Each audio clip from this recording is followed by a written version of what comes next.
normally don't talk to you guys about marketing stuff because that's not really what this podcast is about. But I do have a marketing blog of which I am doing a terrible job of marketing. And I've talked about this over there. So if you care about this at all, I'll link it below. But there's like 2 things over there and I'm working on it, okay?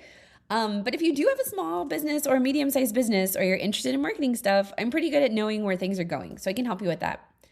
Also, let's talk about AI and why you really need to talk to your parents right now. Welcome to Outer Monologue.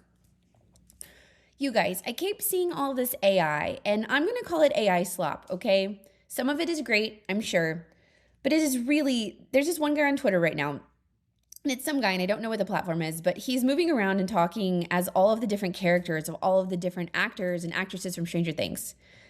They're already doing this in other countries, and it's like a dude, but their AI avatar is, and I'm not saying like avatar like a cartoon, I'm saying like someone who looks pretty darn real is a girl.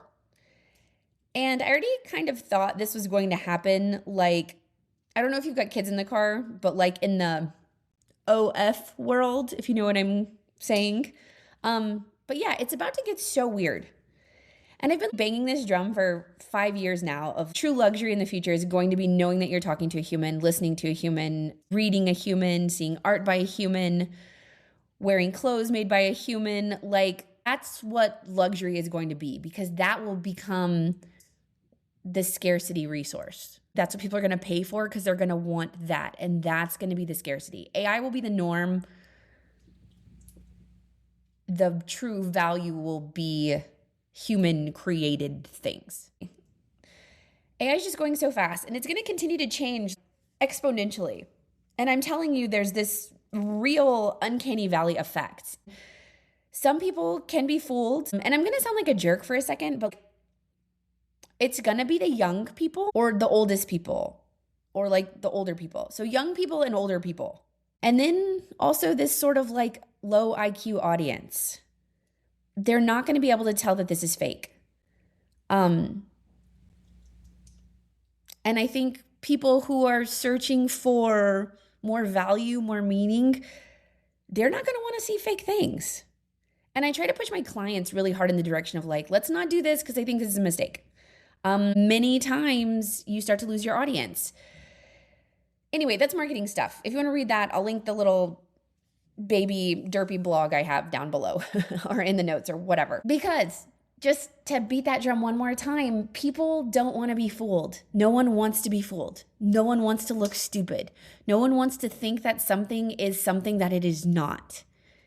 That's bad vibes. And you just don't want bad vibes associated with you or your brand. So I just caution people to be very careful and really understand the audience that they're selling to, because there will be a backlash. It's coming. So everything seems easy right now, but watch out. Think of it like Temu stuff, right? Like, you know how people will post like, I bought this fur coat on Temu, and then they get it and it's like a nylon jacket and it has just fur printed on it. Like, just, yeah. I'm just saying, people don't like to be fooled. I do think you need to talk to your kids, and I do think you need to talk to your parents about this. And you kind of need to check yourself, because it's crazy out here. You're about to see so much stuff that you're not going to know if it's real or it's fake. So you're going to have to be careful. You're going to have to be discerning. You're going to have to take a beat before you launch into emotions with it. Even if it's like joy, like the people that were so pleased to see bunnies jumping on a trampoline. Yeah, like bunnies don't jump on a trampoline. They can't even get up there. Just take a second and kind of lock in and decide if you think that's real or not. And I think everybody's going to have to do this together, where this decision is sort of made in the zeitgeist of like, okay, I'm not going to share stuff that's fake because it's just not, it's not good. So just be careful about what you're putting on the internet. Be careful about the content that you put out, and then be careful about what you're sharing. Also be careful about your family and your kids and whatever, and images. And I've talked about this before, and I don't share images of my kids where their faces are showing. And just, you do you.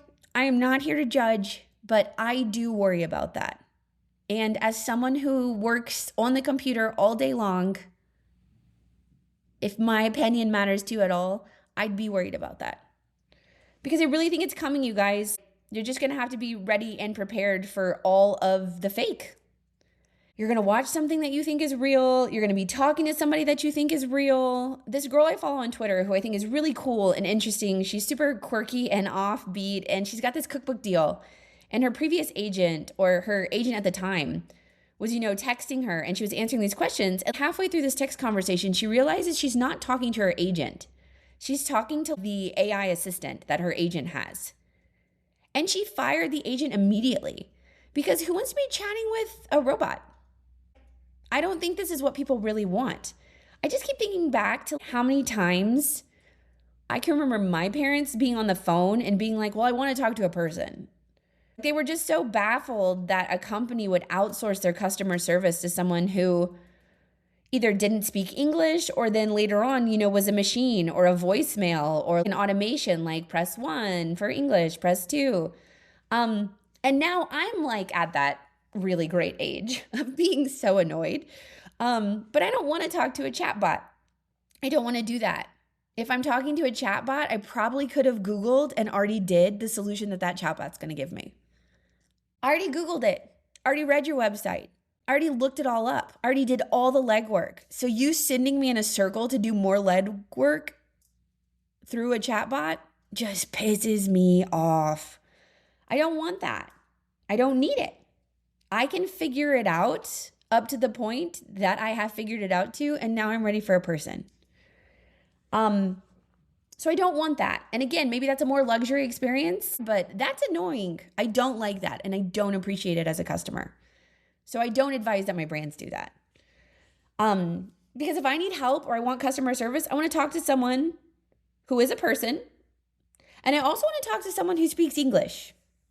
Sorry, not sorry. Don't tell me that your name is Caroline and then talk to me like your name is not Caroline. Don't do it. I don't like it. And the amount of cold DMs that people are getting on Instagram and Facebook right now, I mean, it's barf. I hate it. If you're a business, if you own a business page, if you have any sort of business or influencer content on Instagram or Facebook, I bet you're getting spammed right now. It's all bots. It's all bots, friends. Like, just read it. If it sounds like English is not their first language, if it sounds awkward, if there's weird pauses, if it's punctuated strange, any of those things is a great trigger immediately for this is a bot. A lot of times the cadence is wrong. So just FYI.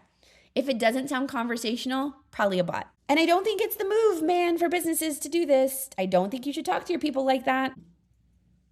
Well, I think everyone's seen headlines now, at least sort of panicked headlines of kids that have been talking to like a learned language model and then, committing acts of harm against themselves or engaging in inappropriate content or things like that. Yes, I do think there will be more. I think there will be more because we have to be engaging with our kids and with our old people that we love as humans, because people have to know what other humans sound like and what they talk like and how they act and how they interact. We have to do that, and we have to teach our kids that so that your kids don't fall into traps like this, so that your kids see a bot, recognize it, and go, ugh, lame. We need that level of disgust for kiddos so that they can protect themselves, because there are predatory people behind the scenes, like the wizard behind the curtain of all of this technology. And it's gonna be used maliciously. So just get ready. And like I said, I do think it's gonna be a status symbol, like later, of kind of keeping your kids offline, you being offline. Like supper clubs are gonna come back. Like country club stuff is gonna come back. Like in-person things are coming back. Like online coaches, I hate to tell you this, but it's about to be, people wanna talk to you, and it's probably gonna start to move to like a lot of in-person stuff because they don't wanna talk to your avatar. They don't wanna talk to this fake you that's gonna start showing up in all of these video conference calls and Zooms. Like, it's sketchy. There's some niches where it's still going to be fine, and online education will always exist, like people doing that. But I'm just saying, like consults, you're going to have people that are going to want to see you in person, especially if you're a higher end product. you're going to have people that are like, we only meet in person. The other thing I've been seeing a lot of lately is I think 3 models of this are out right this second. Like you can find them on Facebook. One is this old farmer looking dude sitting down in front of a barn. And he's, talking like an old man, wisdom, knowledge, salt of the earth kind of stuff. And it's AI generated. And again, I guess I see this all the time. So I'm going to sound a little judgmental and I'm sorry because I see this every day. And so I think alarm bells go off in my head when I see this. Like that uncanny valley effect just is front and center for me. So I'm not getting tricked on this stuff as much as most people who aren't like terminally online like I am are going to get tricked. But it's AI generated. And it just freaks me out that people can't tell. But anyway, I hopped into the comments and there were just so many people who were like, yeah, man, yeah, old timer. Yeah, me too. I'm 65 and I agree. And I live in this part of the country and blah, blah, blah. And they're commenting genuinely and in earnest, just commenting back and having a conversation. And nobody wants to look stupid, guys. Nobody wants to get fooled. And they're being tricked. They're being tricked into conversating with this, on this very human level with something that's not human. And I'm just telling you, there's going to be a backlash. Nobody wants to look stupid. Nobody wants to get fooled. And then even worse, I just think people are going to get scammed. I think it's going to be like Scam City. So I know this is not my normal like uplifting parenting stuff. And, I guess I'm just kind of sounding the alarm a little bit, maybe for our little corner of the internet. But just talk to your people about what's real and what's not real. And I do think it's to the point where you probably should have like a code word that you guys establish for this. Like this is a code word that we have if we get a weird phone call or a weird text message. You guys are probably getting the texts already that are like, hey, I missed your call, or hey, I'm outside waiting, or whatever. And I just think it's gonna get worse. And it's gonna be really hard to put a stop to this kind of stuff. I know I have an iPhone and Apple's doing a lot of work right now to try to get around this because if you're like me, I get, upwards of 20 spam calls a day. And they all leave voicemails. And it's so annoying. But this is just something we're going to have to deal with for a while until there's a solution in place. So I do think kind of wide ranging, but talk to your people, make sure everyone knows what's up and have a code word if you need it. And then also I am talking to us in our age group right now. Don't be a jerk if your parents or friends or clients or people just want to send you stuff first and be like, is this scam? Is this real? Invite them to do that. Don't make them feel stupid about that. Invite them to send you stuff to know if it's real or not. Because it is a struggle. I am watching people struggle with this and not quite understand it because it is going fast. And for those of you who are in this weird millennial phase like I am, who we grew up without computer, internet, socialization, social media stuff, and then it hit when we were in high school and college, and so we were a little bit more prepared. Be nice about this. Don't make people feel stupid. Help them out. They're already going to feel stupid. They're going to get scammed. And there are predatory AI models out right now going after your kids and your parents and your older clients. So just be cool about it. Look out. Invite them to say, I used to tell this to my clients all the time. If you're nervous about this, like a Facebook message that you saw on your business profile, or you're nervous about an Instagram thing you saw or whatever, just shoot me a quick text. Send me a screenshot and be like, is this a scam? And we got this tons of times with Facebook messages, and it's kind of like waves of it as they figure out how to get around the security stuff that people put in. But just shoot me a message. Ask me if this is fake. And if you are a discerning person, offer that to your people, man. Let them know they can always text you or bug you or ping you about it. Is this real or not? You're going to help them learn to be as discerning as you are. So just head on a swivel, people. Head on a swivel. We don't want anybody getting scammed. We don't want anybody to feel stupid. Let's take care of each other. Sorry, I know this was kind of panicked and alarmist, but I just wanted to make sure you guys knew too. Thanks for listening.